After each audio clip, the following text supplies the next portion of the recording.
大家好，我是陈姥姥。这一集呢，我们来学习这个风热咳嗽怎么处理啊？风热咳嗽它就真的就入里了啊。这个时候它的标志是什么？真的是黄痰、黄舌苔啊，甚至还有的孩子会发烧啊。我们先说咳嗽，那么风热咳嗽真的还要做平肝清肺、小清天河水。那么如果你的孩子平时比如说脾胃比较虚弱，你还要给他清补脾来回推啊，在拇指这个地方来回推，细节先看我前面的入门这个穴位的介绍。那么这个孩子呢，这个所有的推拿最后都要配捏脊，捏脊是补阳气，给他补上元气，他有力道往外排这些病邪的东西啊。那么这个已经进入里边了，已经黄色的舌苔、鼻涕和痰了，咳的都是黄的了，你要给它清啊。那么还有一个穴位特别好，就是逆运八卦。逆运八卦呢，很多家长说我不会给孩子掰这个手心，他老这么蜷着，我没法给他推。你会交叉吧？你这么一交叉，这么一翻过来，然后呢，这个指头二指摁住，五指摁住，把它一别，看到了吧？啊，这么一别，他就走不了了。然后那只手呢，就开始可以给他逆运八卦啊。那么逆运八卦呢，它是又调脾胃，又清肺。这个非常好，它还是治肺炎的很好的这个手法。那么这个如果说你这个孩子他平时饮食不好啊，不爱吃饭，消化不好，你呀真的得清补脾啊。那么这个是风热咳嗽的推拿啊。那么还有呢，就是这个风热咳嗽呢，可以用什么呢？可以用川贝蒸梨。有的妈妈呢，孩子一咳嗽上来就川贝蒸梨，你知道那个川贝是寒的，苦的药基本都是寒的，是吧？那么这个川贝蒸梨跟花椒蒸梨是相反的，那个花椒是驱寒的，这个川贝进来呢是驱热的。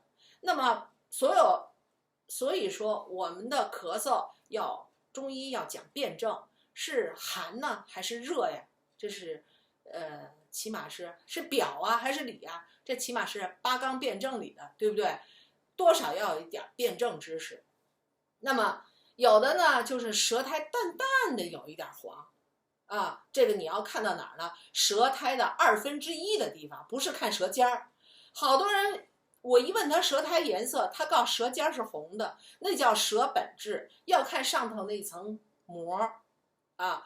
那么很多的孩子前面是白的，1/2处那是黄的，往里看，好吧？这个要细心一点。那么它里边已经黄了，你就要改方子了，好吧？你说我搞不清楚它是风寒还是风热，你分阴阳啊，对不对？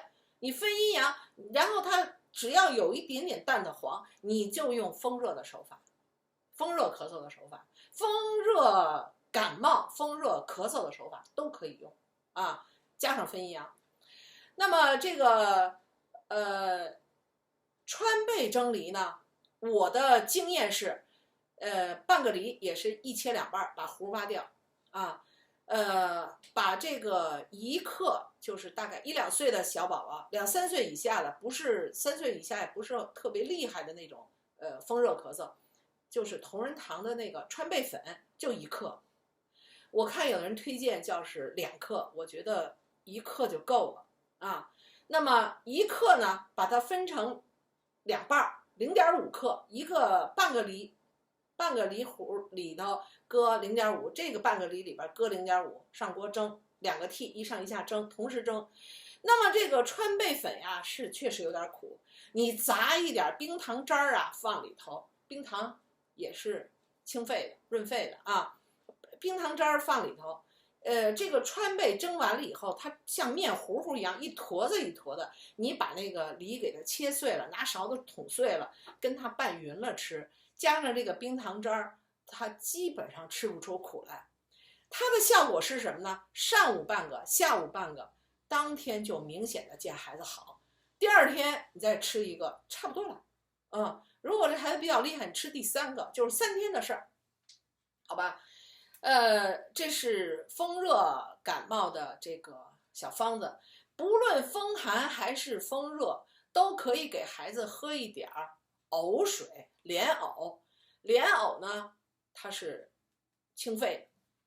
那么这个时候呢，这个煮一点莲藕水，放一点冰糖，这个效果很好，就是很容易，菜市场就是很容易找到的东西。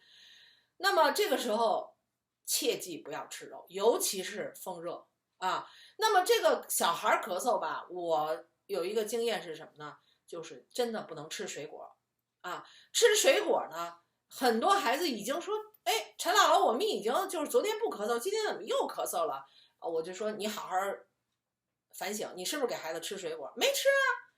你想吧想吧，想半天，我们吃这个小西红柿了，他爱吃。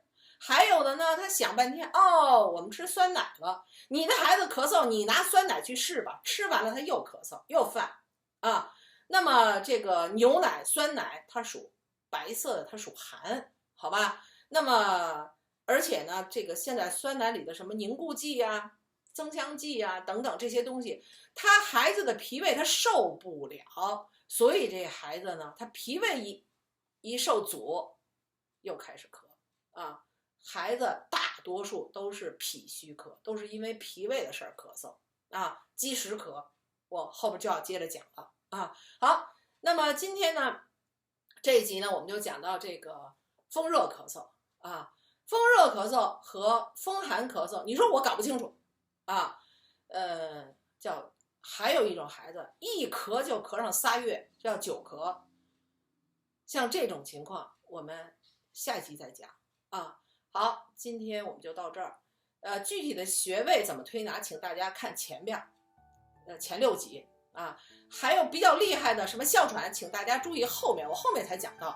好，今天到这儿，谢谢大家，再见。